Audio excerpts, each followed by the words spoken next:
She should have left Monte Carlo that night. Instead, Elena Rossi ordered another glass of wine, and 9 months later, she was holding 2 babies she never planned for and a man she couldn't forget. But let me back up to the moment everything changed. The private VIP terrace at the Casino de Monte Carlo was exactly the kind of place Elena didn't belong. The Mediterranean breeze drifted through open archways, and the vintage Bordeaux she was nursing cost more than her round-trip ticket from New York. She sat alone at the marble railing, her phone still warm from the call that shattered what was left of her composure. Sophia's voice, trying to sound brave, telling her the specialist had denied the surgery application again. The experimental treatment that could save her sister's life was slipping further out of reach. And Elena was drowning in debt she'd never be able to clear. She was the woman who always had a strategy, who built her career on finding errors in ledgers, who never made reckless decisions. But that night, she just wanted to forget she was the anchor for her entire family. She wanted one night where she wasn't the person everyone depended on. That's when he walked in. Tall, sandy-haired, tuxedo jacket unbuttoned, and looking like he just escaped a prison sentence. And maybe he had, because when Julian Thorne sat 3 seats down from her at the outdoor bar, tension radiated from him like heat off the pavement. He ordered a scotch, neat, and stared at it like it held the secrets of the universe. Elena should have looked away. Instead, she said, "Rough night." He glanced over, and those green eyes hit her like a physical force. Tired, yes, but also sharp, calculating. A pause, then a wry smile that didn't quite reach those eyes. "The kind where you're questioning every responsible decision you've ever made?" He laughed, low and genuine. "Then we're in the same boat." He picked up his glass, moved to the seat beside her. "I'm supposed to be inside at my own engagement gala right now." She raised an eyebrow. "That's either very romantic or very concerning." "Considering I didn't know I was engaged until she announced it to 500 people 2 hours ago, I'm leaning toward concerning." He took a drink. "Business partner decided we should merge our conglomerates. Apparently, that includes our gene pools." "She announced your engagement without asking you? Power play." "She knows I won't make a scene, won't embarrass the investors involved, so here I am, hiding on a terrace instead of celebrating the future someone else chose for me." Understanding flickered across Elena's face. Her entire life was obligations she hadn't chosen. "It's lovely to meet you," she said, though she didn't know why. They were strangers in Monaco. "Likewise." He extended his hand, and when she took it, something electric passed between them. Not just attraction, though that was immediate and undeniable. It was recognition. 2 people suffocating under the weight of everyone else's expectations. "Hey readers, welcome to Romance and Reverie. If you're new here, join our community by hitting that subscribe button. And if you've been reading but haven't subscribed yet, come on. Don't just watch, belong." They talked for an hour about nothing and everything. He told her about growing up in the spotlight of his family's dynasty, about building a tech empire he was now losing control of. She told him about Sophia, about the crushing math of the medical system, about how she spent her life finding other people's hidden assets but couldn't solve her own deficit. The wine made her honest. Or maybe it was the way he listened. Really listened, like her words were currency. "What if we just forget it all?" he said suddenly. "Just for tonight. No names, no reality, no consequences. Just 2 people choosing something reckless for once." She should have said no. The responsible version of herself, the one who woke up at dawn and balanced checkbooks and never took risks, was screaming to walk away. Instead, she met those green eyes and said, "One night. After all, whatever happens in Monaco stays in Monaco." He smiled. Real this time. And something in her chest shifted. "Then let's make it count." When he kissed her, It felt like falling and flying at the same time, like a freedom she'd never allowed herself. She didn't know that one reckless night would change everything. She didn't know she was already falling in love. Dawn broke over the harbor in shades of lavender and gold, streaming through the floor-to-ceiling windows of the hotel suite. Elena woke first, her body still warm from Julian's beside her. He was sleeping peacefully, one arm stretched across the space where she'd been. He looked younger in sleep, free from whatever burden had drawn those lines around his mouth. Reality crashed back like a tidal wave. She had a flight in 3 hours, a life waiting in New York, bills that wouldn't pay themselves, and a sister who needed her. This was supposed to be just one night, an escape, a moment of recklessness in a life built on responsibility. But lying there watching him sleep, it felt like something more, something dangerous. Elena dressed quietly, her hands shaking as she buttoned her blouse. Every part of her wanted to stay, to wake him, to see if whatever burned between them last night could survive the daylight. But she knew better. He had an engagement waiting downstairs. A life as complicated as hers was struggling. This was Monaco. What happened here stayed here. She found a piece of hotel stationery on the nightstand, scribbled with a gold pen. "Thank you for letting me be reckless." She left it on the pillow where she'd slept, and walked out before she could change her mind. Julian woke to an empty bed, and a note that felt like a gut punch. The suite was silent except for the distant sound of waves. He read the note 3 times, searching for something more than a goodbye. A number, a name, anything. His phone shattered the quiet with 17 missed calls. Isabel, his PR team, his board members. Isabel had leaked their engagement to every major European outlet. The announcement was everywhere, complete with photos from last night's gala, her hand possessively on his arm, spinning a story about love and partnership and the future of Thorn Global. The regulatory meeting had been moved up to next week. Victor Vance was already circling, ready to exploit any weakness, any crack in Julian's armor. His assistant, Claire, arrived within the hour, tablet in hand, damage control mode activated. "You need to go through with this," she said, not unkindly. "Marry Isabel, or Victor will use the instability to dismantle everything your grandfather built." Julian agreed numbly, but his mind was elsewhere. On a woman who signed her name with just a letter, on a night that felt more real than anything in his carefully constructed life. 6 weeks passed like a fever dream. In New York, Elena stared at 2 pink lines on a pregnancy test, then at the second test, then the third. Twins. The doctor confirmed it with an ultrasound that made her world tilt on its axis. She was terrified, alone, with no way to contact the father. She didn't even know his full name, just the memory of his hands and the way he'd looked at her with those intense green eyes. She made the decision alone, like she made every decision. She would handle this. She always did. In Monaco, Julian went through the motions of his engagement like a man underwater. Charity galas with Isabel's hand in his, press releases about their upcoming wedding, board meetings where he smiled and nodded while slowly losing control of his own company. Every night he stared at that stationery note, wondering about E. Then Victor Vance launched his hostile takeover.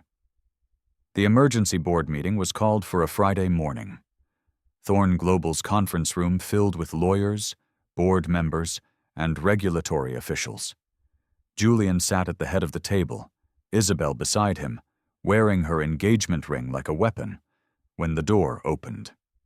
The new external auditor from the International Oversight Committee walked in, professional in a charcoal suit, leather portfolio under her arm, dark hair pulled back. Elena Rossi froze mid-step. Julian's entire world stopped.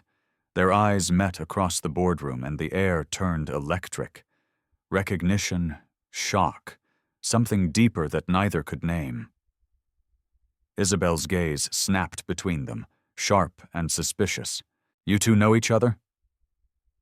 Elena recovered first, years of professional composure sliding into place like armor. We've never met, she said smoothly, extending her hand across the table. Elena Rossi, Senior Forensic Auditor. I'm here to review Thorne Global's financial records as part of the regulatory compliance investigation. Her hand was steady, her voice was cool, but when Julian shook her hand, that same electric current from 6 weeks ago shot through both of them, and Elena pulled away too quickly. Julian was reeling. The woman from that night was here in his boardroom, and she had a name now. Elena Rossi. She was the auditor who would determine whether his company survived Victor Vance's hostile takeover, and she was looking at him like he was a stranger. The meeting dragged on for 2 hours. Elena presented her audit timeline, requested access to financial systems, asked pointed questions about corporate structure and offshore holdings. She was brilliant, Julian realized, sharp and methodical, catching discrepancies that others missed. She never looked directly at him unless necessary, and when she did, her expression was perfectly neutral. But he saw the tension in her shoulders, the way her fingers gripped her pen just a little too tightly. When the meeting finally adjourned, Elena gathered her materials quickly, clearly planning to escape. Julian caught her in the hallway outside his office, his hand gentle but firm on her elbow. We need to talk. She pulled away, glancing around to make sure they were alone. There's nothing to discuss. It was one night, Mr. Thorne. Mr. Thorne? Like we're strangers? Like I haven't memorized the sound of your laughter, the taste of your skin? Julian, he said, voice low and rough. My name is Julian, and you know it, and we have everything to discuss. You're engaged. Her voice was cold, professional, but he heard the hurt underneath. That night was a mistake. It wasn't a mistake. He stepped closer, desperate to make her understand. I looked for you, Elena. I wanted to find you. I had my people search every hotel registry, every conference attendee list. Something flickered in her eyes. Surprise, maybe. Hope. But she crushed it quickly. Well, you found me. Congratulations. Now, if you'll excuse me, I have work to do. She turned to leave, but 3 steps down the hallway, she stopped. Her hand went to her stomach, her face paling. The portfolio slipped from her grip. Julian caught her before she could fall, steadying her against him. Elena. She took a shaky breath. And that's when he saw it. The subtle changes he'd been too shocked to notice in the boardroom, the slight fullness in her face, the way her suit jacket didn't quite button comfortably, the exhaustion shadowing her eyes. Are you? He couldn't finish the question. Her silence was confirmation enough. Are you pregnant? The question came out softer than he intended. Panic flashed across her face. It's not yours. The words hit him like a physical blow, but something in her eyes didn't match her voice. Fear, maybe, or desperation. Elena, it's not your concern, she said firmly. I'm handling it. He studied her face, saw the trembling in her hands she was trying to hide. When's the last time you saw a doctor? I have an appointment next week. You're pale, dizzy, and you almost just collapsed. His voice was gentle now, not accusing. Let me take you to the hospital, just to make sure you're okay. I told you it's not. I don't care whose it is, he interrupted. You're not well, and I'm not letting you walk out of here alone, please. Maybe it was the please. Maybe it was the genuine concern in his eyes. Or maybe it was the bone-deep exhaustion of carrying everything alone for so long. But Elena nodded. Julian took her to Princess Grace Hospital, stayed while they ran tests, held her water bottle when her hands shook too much. He didn't ask questions, didn't push, just sat beside her in the emergency room like he had every right to be there. The doctor confirmed what Elena already knew. 10 weeks pregnant, twins, healthy, but she needed to manage her stress levels and eat regularly. After the doctor left, Julian handed her the discharge papers without a word, walked her to his car, and drove her back to her hotel in silence. It was the gentleness that broke her, the way he'd held her elbow when she stumbled, the way he'd asked the doctor questions she'd been too scared to ask, the way he hadn't demanded anything, just stayed. "They're yours," she whispered as he pulled up to the hotel entrance. "The babies. They're yours." Julian's hands tightened on the steering wheel. He turned to face her, and his eyes were bright with something she couldn't name.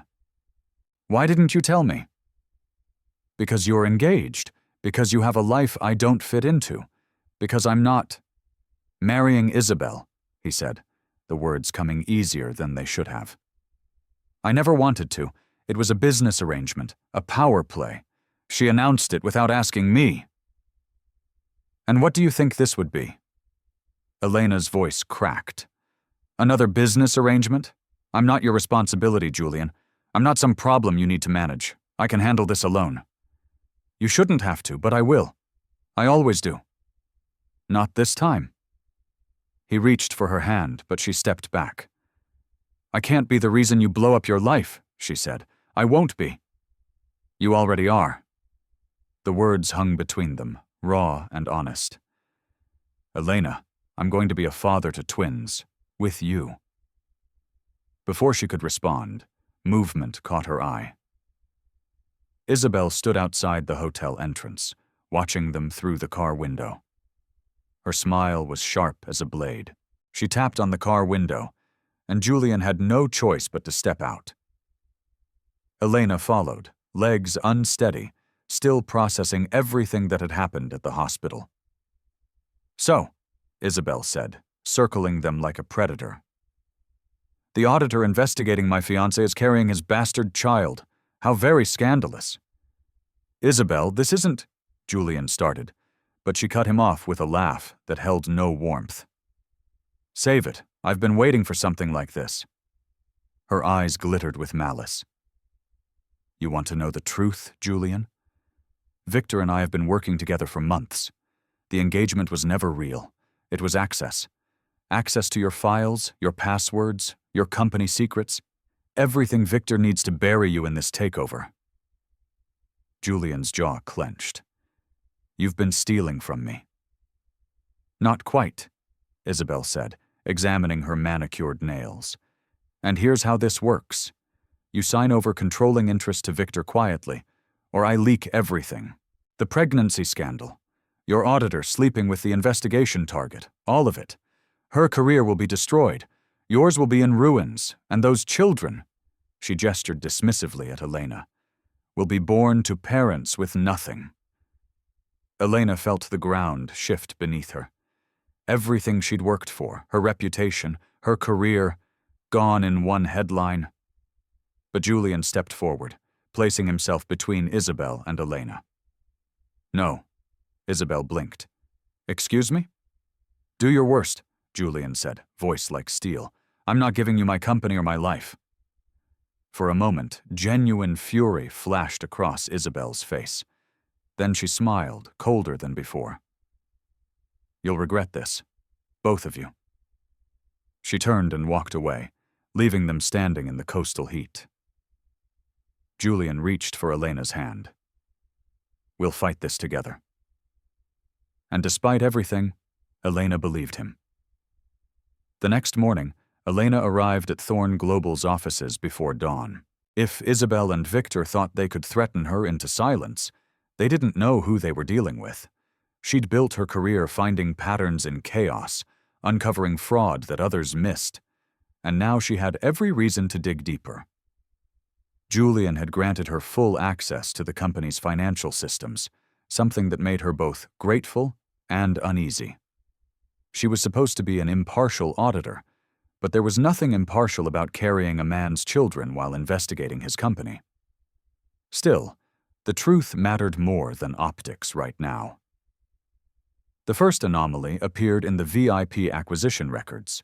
Small discrepancies in the data logs, barely noticeable unless you knew what to look for. Elena pulled up the client database and cross-referenced it with financial transactions. That's when she saw it. A shadow system running parallel to Thorn Global's legitimate operations. Someone had embedded software in the VIP registration process. Every time a wealthy investor checked into their resort properties, their personal information was being harvested. Social security numbers, bank account details, credit card information, even passport scans. All of it funneled through encrypted channels to offshore servers. Her hands trembled as she traced the digital footprints. This wasn't just corporate espionage. This was systematic identity theft on a massive scale. She worked through the morning, coffee growing cold beside her, pulling thread after thread. The stolen identities were being sold on dark web marketplaces to criminal organizations worldwide. The money came back through an intricate web of shell companies disguised as consulting fees and marketing expenses paid to Victor Vance's various business entities. The numbers were staggering. Over $200 million laundered through Thorn Global systems over the past 3 years, and Julian had no idea his company was being used as a criminal front. Elena was so focused on the financial records that she almost missed the secondary file buried in the encrypted server. A folder labeled Insurance Claims flagged. Curiosity made her open it. The spreadsheet contained thousands of names, victims whose identities had been compromised, whose credit had been destroyed, whose lives had been systematically dismantled. She scrolled through, her heart sinking with each entry, until she saw a name that made her blood run cold. Sophia Rossi, New York, USA. Her sister, her sweet, resilient sister, who was fighting for her life while drowning in medical debt. Elena's vision blurred, the mysterious credit cards that appeared in Sophia's name. The sudden insurance cancellation that Sophia's doctors couldn't explain. The medical bills that multiplied impossibly. It wasn't bureaucratic error or bad luck. It was this. Victor and Isabel had stolen Sophia's identity, destroyed her credit, canceled her real insurance, and left her to suffer. Elena? Julian's voice came from the doorway. Are you okay? She couldn't speak, just turned her laptop toward him, showing Sophia's name highlighted on the screen. Understanding dawned across his face, followed by fury. They did this to your family? They've done it to thousands of families, Elena said, voice shaking, using your company's reputation as cover, and they planned to frame you for all of it. She showed him the rest. The evidence trail designed to make it look like Julian had orchestrated the entire operation, fabricated emails with his digital signature, falsified authorization codes. When Victor's takeover bid succeeded, he would discover the fraud, expose Julian as the mastermind, and position himself as the hero who saved Thorn Global. There's more, Elena said, pulling up another encrypted folder. We weren't random, Julian. That night we met wasn't coincidental. She showed him the files. Isabel had hacked the auditor's conference registry weeks before the event. She'd seen Elena's credentials, her reputation as one of the best forensic investigators in the field. She'd known Elena was staying near the casino. Isabel arranged for me to be at that bar, Elena said, the realization making her sick. She knew you'd be there, escaping the engagement party. She orchestrated our meeting. Julian stared at the screen. Why? Blackmail. Elena opened the final folder, and they both froze. Photos. Dozens of them. Julian and Elena at the bar laughing, walking through the terrace, kissing in the elevator, all time-stamped. Professional quality, taken by someone who'd been following them all night. She was going to use these to force you to sign over the company, Elena said. Threatened to leak a scandal about your secret affair. But then I got pregnant, and that made it even better for her. Now she can claim you hired me before the audit to manipulate findings. She can destroy both our careers and send us to prison for fraud. Julian's jaw clenched. She's been planning this for months. Years, Elena corrected, showing him the earliest financial discrepancies. The identity theft operation has been running since before you even knew Victor was a threat. Isabel's been inside your company the whole time, building this trap.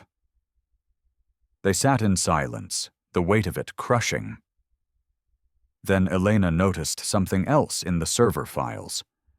Communication logs between Victor and names she recognized from Interpol watch lists, organized crime figures, international fraud syndicates. They're connected to something bigger, she said. This isn't just corporate fraud. Victor has ties to criminal organizations across 3 continents. They're the ones buying the stolen identities. Before Julian could respond, the office door opened. Isabel walked in, immaculate as always, her smile predatory. Still digging, Elena? You always were thorough. She perched on the edge of the desk. Found the photos yet? They're good, aren't they? Especially the ones from the elevator. You destroyed my sister's life, Elena said, standing. You've destroyed thousands of lives.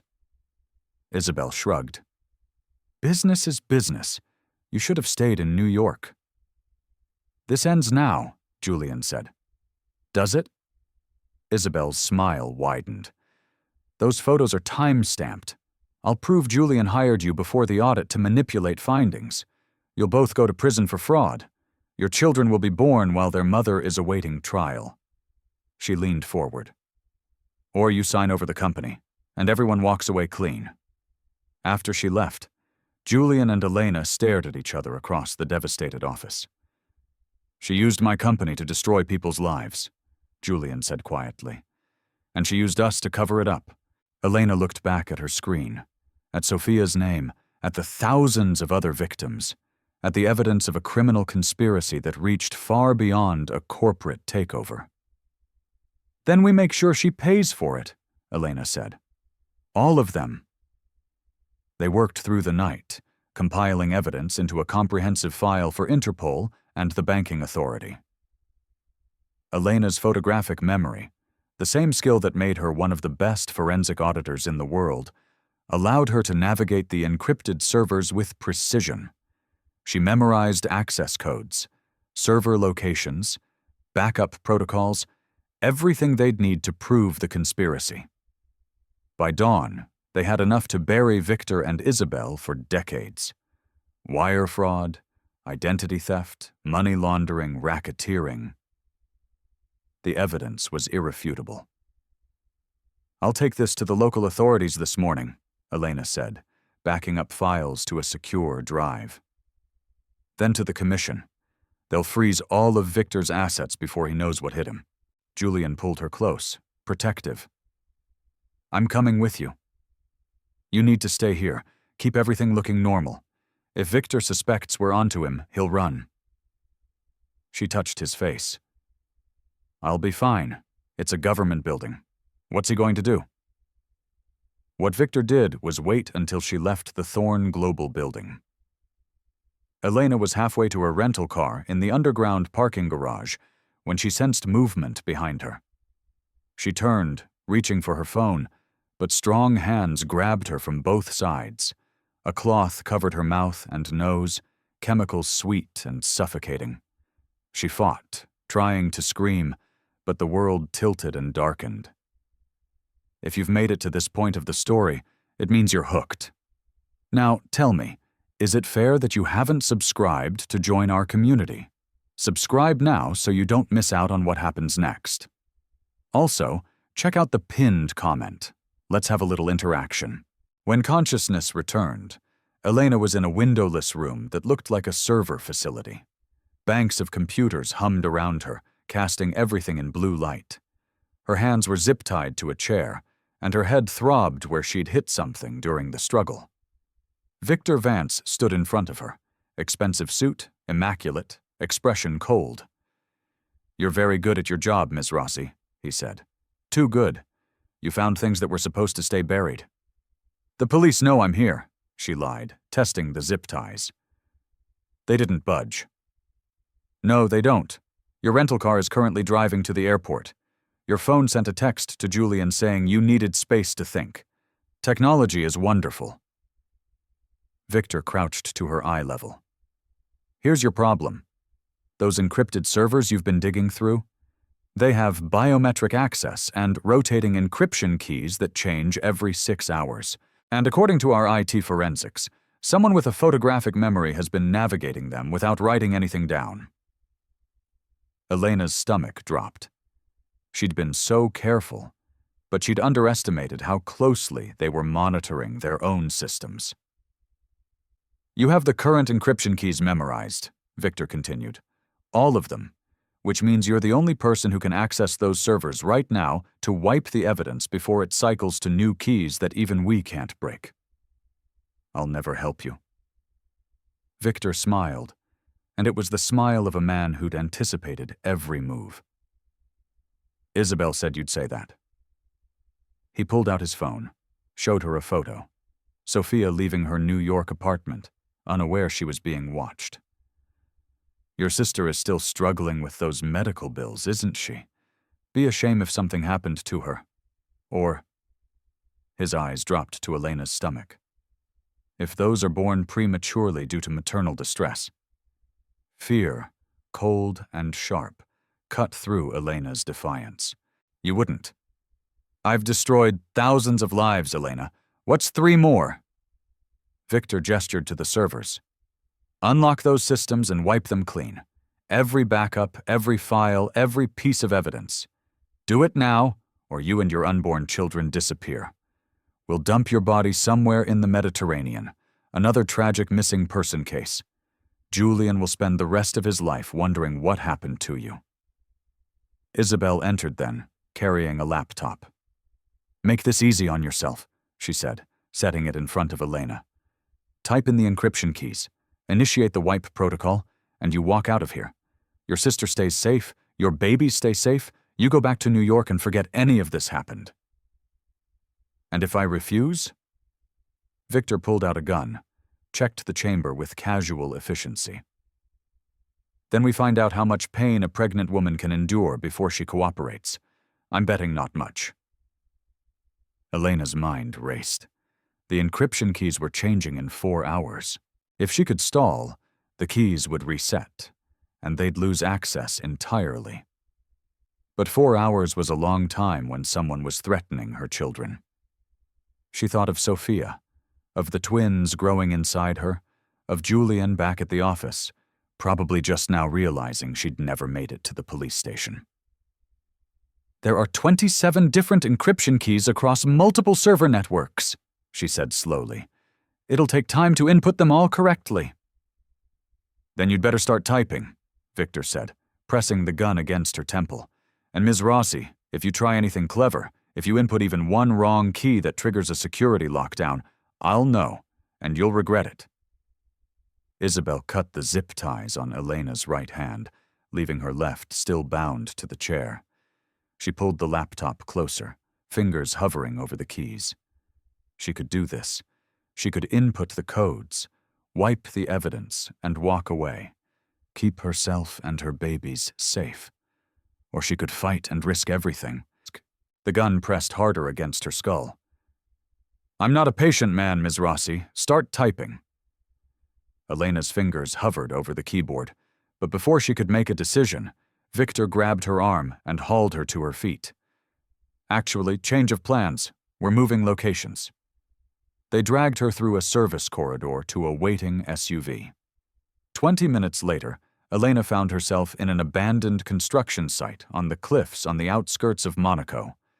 Half-finished luxury condos looming around them like a concrete graveyard. The server equipment had been hastily relocated here, humming in the skeletal building. Victor checked his watch. 3 hours until those encryption keys reset. Let's try this again. He circled her like a professor giving a lecture. You think this is just about Monaco? We have operations in London, Dubai, Hong Kong, hundreds of millions in stolen assets across 3 continents. Thorn Global was just the most profitable hub. Isabel leaned against a support beam, examining her nails. Julian was supposed to be easy to control, a lonely heir desperate for connection, trapped by family obligation. Then you got pregnant and complicated everything. She looked up, eyes cold. Though I'll admit the kids make excellent leverage. Elena felt rage cut through her fear. You preyed on people's trust, used their moment of joy, winning, celebrating to steal their lives. My sister almost died because of you. Spare me the morality, Victor said. In this city, everyone's running a con. We just run it better. What Victor didn't know was that Elena had prepared for this possibility. Before leaving Thorn Global that morning, she'd set up a dead man's switch. If she didn't check in every 30 minutes, her compiled evidence would automatically forward to Interpol, the banking authority, and every major news outlet. She'd also activated a location tracker embedded in her watch, a security measure she'd implemented after a previous investigation turned dangerous. The 30-minute window had passed 20 minutes ago. I'll type your codes, Elena said, buying time. But I need water first. Dehydration isn't good for a pregnant woman, and you need me conscious. Victor nodded to one of his men, who retrieved a bottle. Elena drank slowly, watching the seconds tick by. Outside, the sound of vehicles approaching made Victor tense. He moved to the window, cursed viciously. Police, how did they? Because I sent them everything before you grabbed me, Elena said. Every file, every transaction, every stolen identity. It's already in federal hands. Isabel's composure cracked. You're bluffing. Am I? Check your phone. I'm betting you have some very urgent calls from your offshore accounts right about now. The commission froze them 30 minutes ago. Victor grabbed Elena, gun to her temple. Then you're my insurance policy. I'll delete everything. They'll never prove it. Already proved it, Elena said, voice steady despite her racing heart. Blockchain backup. Every transaction, every stolen identity, time-stamped and encrypted where you can't touch it. Even if you wipe your servers, the evidence exists in distributed networks across 50 different nodes. You can't delete what you can't reach. The tactical team burst through multiple entry points simultaneously, red laser sights cutting through the dusty air, and there behind them was Julian, his face a mixture of fury and relief. It's over, Victor, the lead officer called out. Weapon down now. Victor's grip on Elena tightened. I walk out of here, or she dies. Julian stepped forward, hands raised. You hurt her, and there's nowhere on earth you can hide from me. Elena met Julian's eyes across the dusty space, and something passed between them. Understanding. Someone cocked a gun, and Victor's attention flickered to the officers, his grip loosening just slightly. That's when Elena moved. She dropped her weight suddenly, exactly as the self-defense instructor had taught her years ago, breaking Victor's grip and throwing him off balance. The gun discharged into the concrete floor, the sound deafening in the enclosed space. The tactical team swarmed in like a breaking wave. Red laser sights cut through the dusty air as agents shouted commands. Victor tried to grab for Elena again, but Julian was already there, pulling her away, wrapping her in his arms as federal agents forced Victor to the ground. I've got you, Julian said into her hair, his voice shaking. I've got you.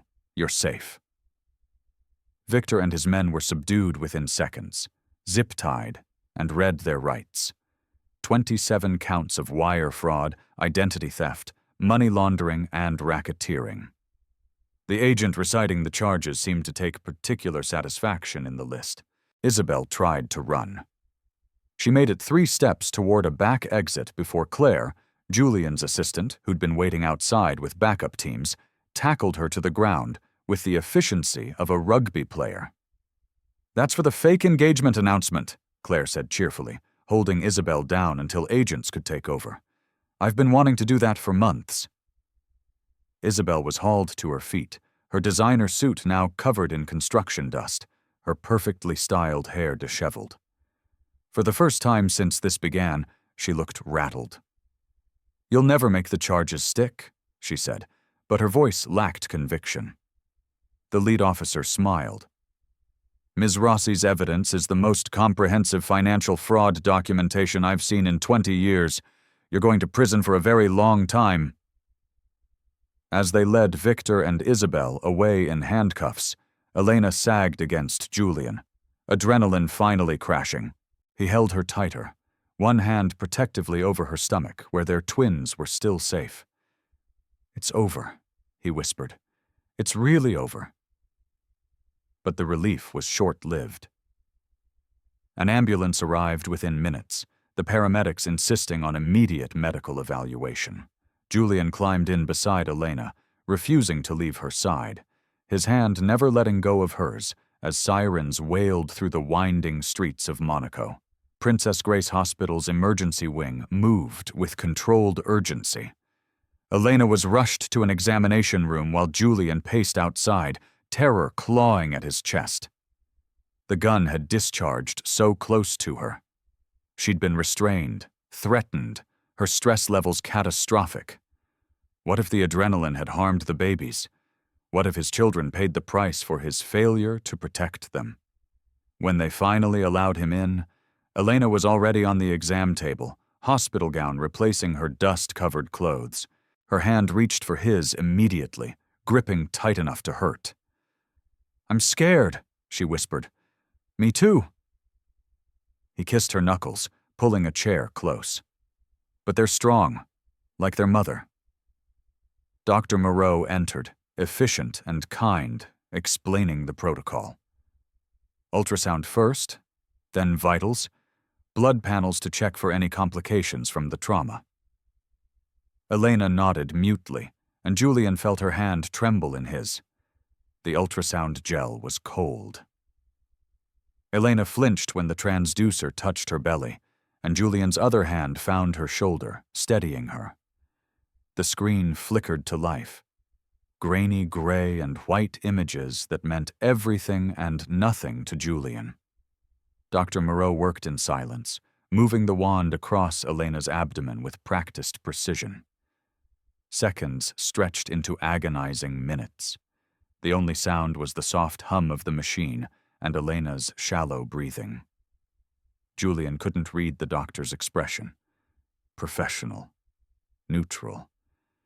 His heart hammered against his ribs. Then Dr. Moreau smiled. "The twins are perfectly healthy," she said, adjusting the screen so they could see better. "Strong heartbeats, normal measurements for 10 weeks, no signs of distress whatsoever." The sound filled the room. 2 rapid heartbeats, slightly out of sync, like distant thunder. Elena's sob was immediate and raw. "You're sure?" Julian asked, voice breaking. "Completely sure?" Dr. Moreau pointed to the screen.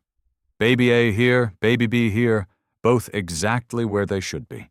Your adrenaline didn't cross the placental barrier enough to harm them. Babies are remarkably resilient in utero, especially this early in development." Julian buried his face in Elena's shoulder, and she felt his tears hot against her skin. Her own streamed freely, relief so profound it felt like drowning and surfacing all at once. Dr. Moreau completed the rest of the examination. Elena's blood pressure was elevated but manageable. No bleeding, no cramping. She prescribed rest, hydration, and a follow-up appointment in 2 days, then quietly left them alone. The hospital room settled into stillness. Elena stared at the ceiling, processing everything. Julian sat on the edge of her bed, still holding her hand, like it was the only thing anchoring him to earth. "That night," Elena said softly, "I told myself it was just reckless, that I was running away from responsibility." Julian looked at her, exhausted, tear-stained, beautiful. "What do you think now?" I think maybe I was running toward something. She met his eyes. Toward you.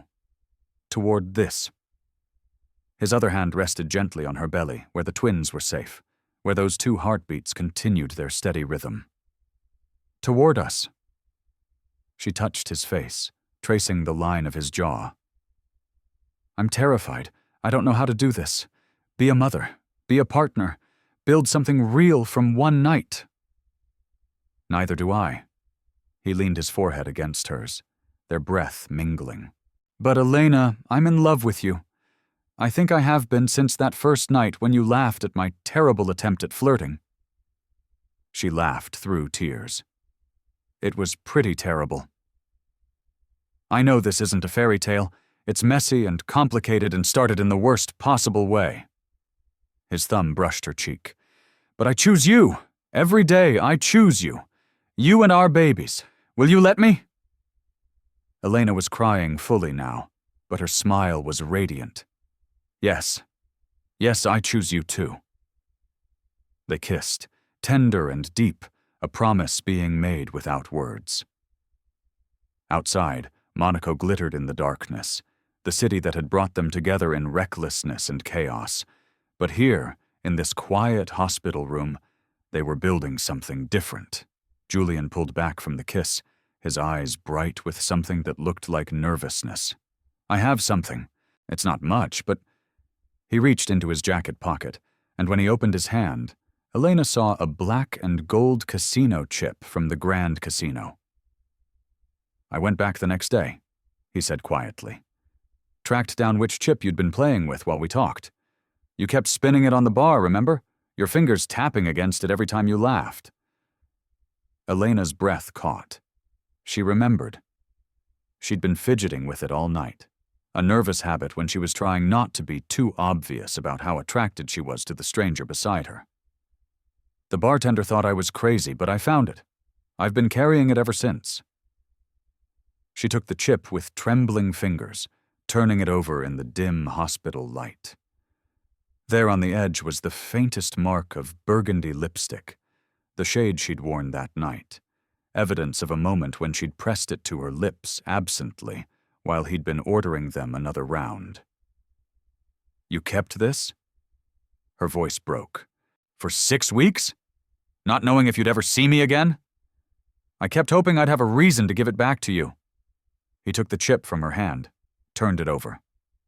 On the back, newly engraved in elegant script, were the words, E Poinche, one night, forever. Elena's heart stopped. Julian slid off the bed, and despite the hospital setting, despite everything they'd been through in the past 12 hours, he knelt beside her. Marry me, Elena.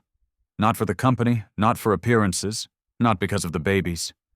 His voice was rough with emotion. Marry me because I want to spend every sunrise and every midnight with you, because you make me laugh and challenge me and make me want to be better, because that one reckless night was the best decision I ever made. And I want a lifetime of choosing you. Elena was sobbing happy tears, her hand covering her mouth. That's the worst proposal speech ever.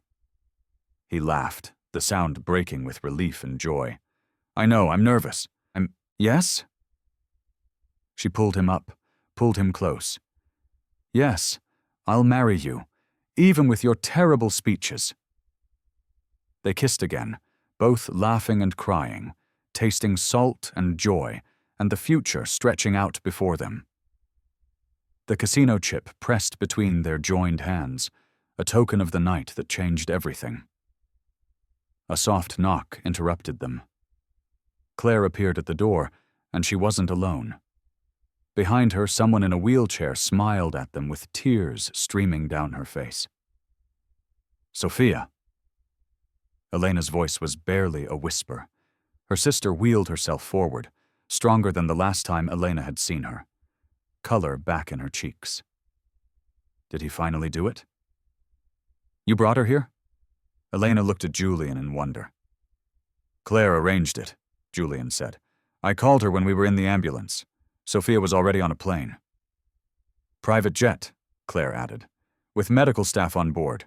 She's cleared for travel now that her real insurance is restored, and those fraudulent charges are being reversed. Sophia wheeled herself to the bedside, taking Elena's free hand. Did you say yes? I did. Good, Sophia beamed. Because, Elle, you deserve this. You deserve everything. After all you've done for me, after all you've sacrificed, you deserve someone who looks at you the way he does. Elena pulled her sister into a hug, careful of the IV still in her arm. You're okay, really okay. Getting there. The treatment's working.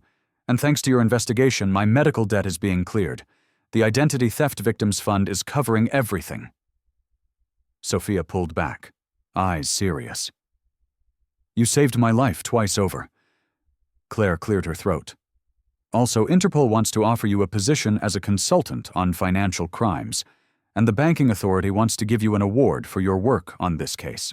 There's talk of a parliamentary hearing about identity theft protections. Elena looked overwhelmed. Can we just have a moment, just us? Claire smiled, genuine warmth in her expression. Of course. Congratulations, both of you. And Elena, welcome to the chaos. She winked at Julian. He's terrible at proposals, but he makes excellent coffee, and he's surprisingly good at chess. After they left, promising to check in tomorrow, Julian climbed onto the hospital bed beside Elena, carefully arranging himself so he wasn't jostling her. His hands rested on her belly, feeling the twins safe beneath. Girls or boys? She asked softly.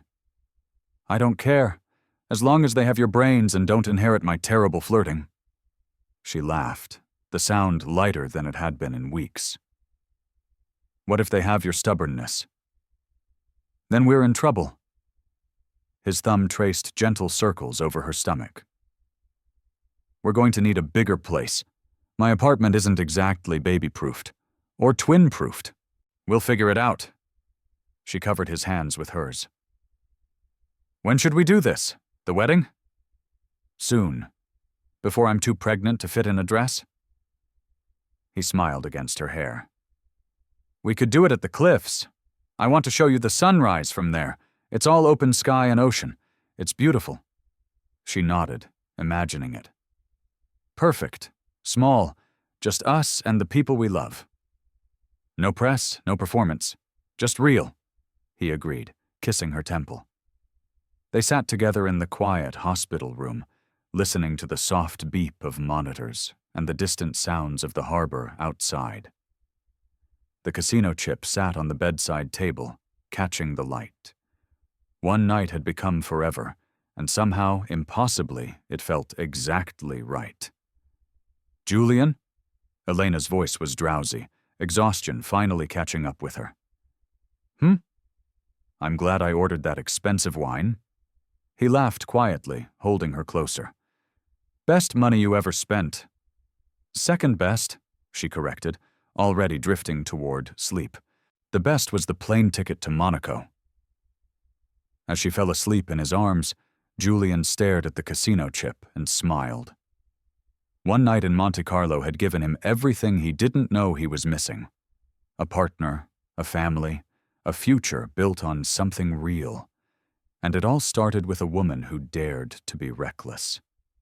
6 months after the wedding, Elena woke to the sound of soft crying. Not the twins, though they'd surely join the chorus soon. This was deeper, rougher. She found Julian in the nursery of their new villa, standing between 2 cribs, holding both daughters against his chest. Emilia and Elise, 8 weeks old, impossibly tiny in their father's arms. He was crying, shoulders shaking with silent sobs, pressing kisses to their downy heads. Julian? Elena's voice was gentle. He looked up, tears streaming freely. They're so small, so perfect. I keep thinking about how close I came to never knowing them, never knowing you. She crossed to him, wrapping her arms around all 3 of them. But you do know us. We're here. We're real. He kissed her, tasting salt and joy. I love you. God, I love you so much. Elena looked at him. This man who'd been a stranger 9 months ago. The reckless choice that became her husband, the father of her children, the person she chose every single day. I love you too.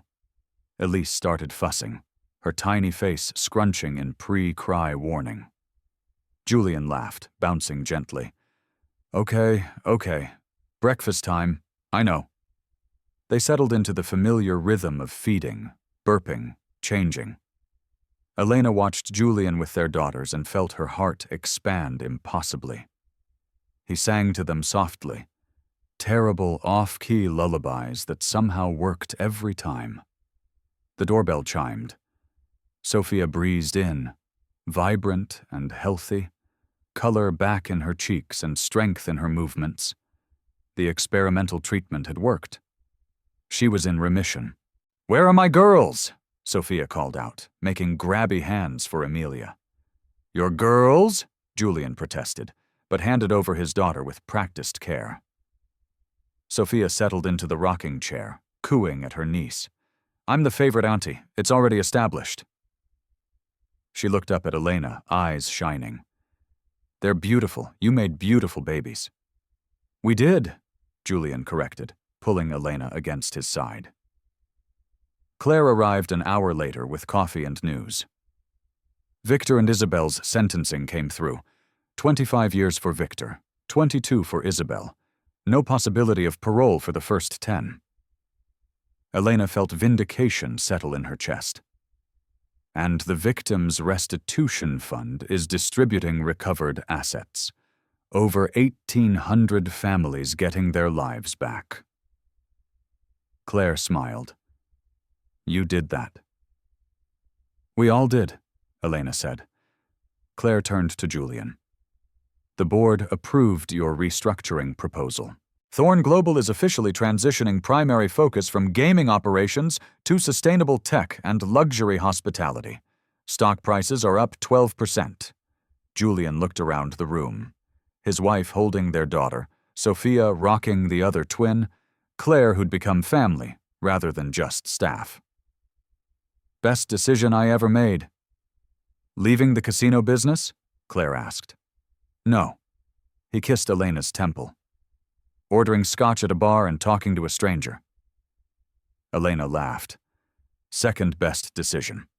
First was not running when I told you about the twins." "Never," he promised. Outside, Monaco glittered in the afternoon sun. The city of second chances had given them both exactly that. And this time, they weren't leaving anything to chance. The end. "Hey, readers," Elena ordered one drink and found forever. What if your one click to subscribe brings you hundreds of amazing stories that keep you hooked? Subscribe now to join the family so you don't miss out on my next story. Also, check out the pinned comment. Let's have a little interaction. Here's hoping I see you in my next story. Lots of love.